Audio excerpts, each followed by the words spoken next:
Dear students, I am Abdul Rahman, Assistant Professor of English, Government First Grade College, Chennagiri.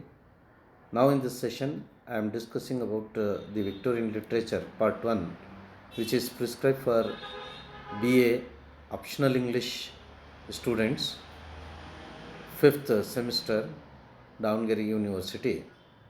This is my 14th session I am discussing here. Yes, in the last class, we have analyzed the first two stanzas of the poem Ulysses, written by Alfred Lord Tennyson. I have introduced you the characteristics and the aims and objectives of the great king of Ithaca, Ulysses, who was a legendary figure. So, in the recap, that the poet Alfred Lord Tennyson, who has given that we have a brief account in the last session, we have discussed it, and we also came across that the technique of dramatic monologue, the style of narration, and the voyage experiences of Ulysses. So, the learning objectives of this session is to make the students to understand the poem and the expectancy or the outcome from the students, that we have students will analyze the poem, and students will came to know the dramatic monologue style of narration, that students will be also able to comment on the undying spirit of man through this poem. So, let me analyze the second and third stanza of the poem, which starts from lines 26 to 28.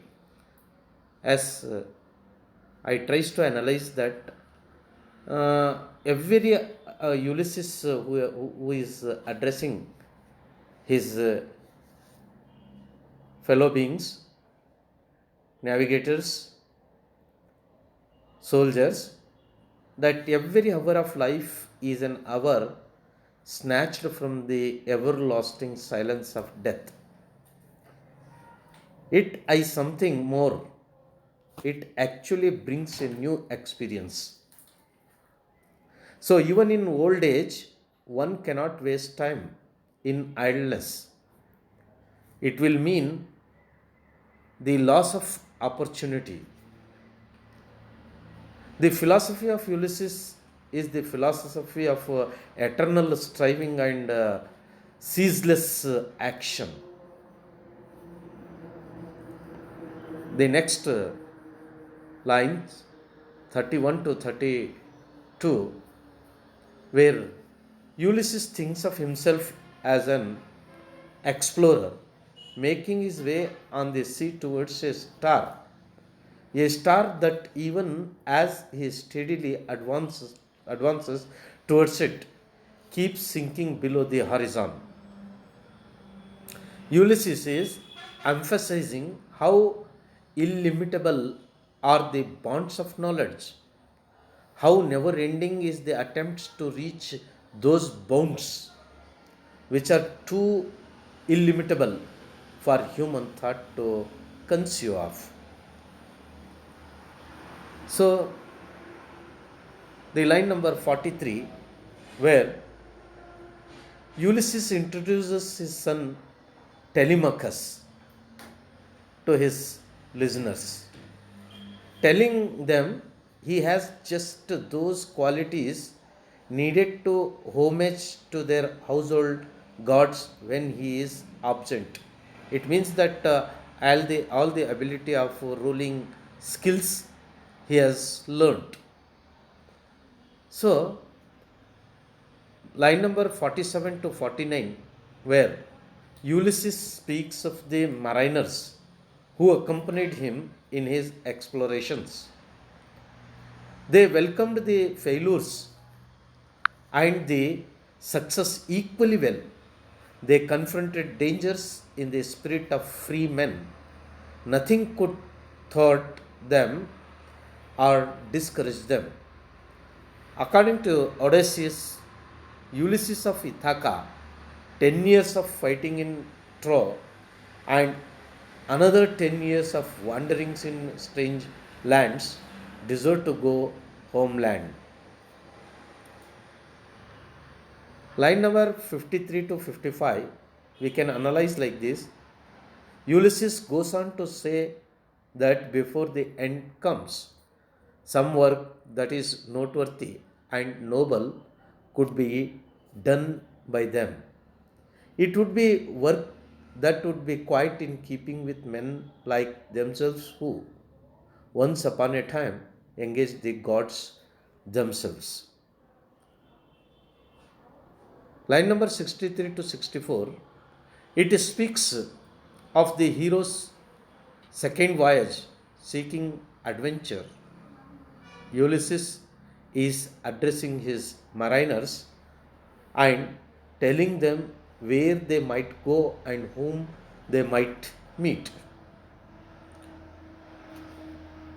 From line number 68 to 70, Ulysses is telling his men what his purpose in his voyage of exploration and discovery. These lines shows Tennyson's faith in man's unconquerable will. So, to sum up the second stanza analysis, that it claims to acknowledge a group of members of his kingdom. He introduces his son Telemachus and tries to justify his abilities to rule in his place. His son beholds the ability to please the household gods and to make laws to rule the rugged crowd mildly. He claims that his son is the most appropriate for the job because he is used to the common ways of the king. So he pleads to the folks to take his son rather as the king so that he can return to his old life. In the third stanza of the poem, that it is the poet's plea to set out on his last voyage with the sailors who have accompanied him. He denotes the sailors to ravish themselves for the last time to set their foot out in the sea to establish it again their glories. He confesses that they may all die and be washed away by the sea or may also meet the gods on the other sides of the universe. He is opened to ask his mariners uh, about the varied possibilities and wishes his friends to do the same before death close all, because death will close all. He is sure to progress even in the last days of his life because he has a never ending will to hurst. This is the concluding lines of Ulysses, which are remarkable, used by Alfred Lord Tennyson to our students. So, after this conclusion of this poem, we have multiple choice questions, five multiple choice questions. That the first question, Telemachus is Ulysses' son. Then responsibility of Ithaca given to Telemachus. Then the rest he was needed, and then his death was the ultimate motivates his companion to do some noble deeds before the death. And then yes, we have assignments here. Compare and contrast Ulysses and Telemachus. You can compare and contrast the characteristics of both son and father is different here. And you have to consider this poem as a dramatic monologue.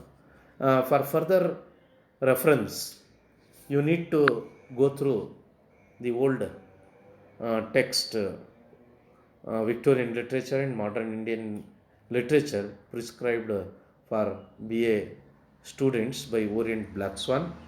And for further clarifications, you can take help of this website www.sparknotes.com for your further reference. Thank you, dear students. Thank you for listening me.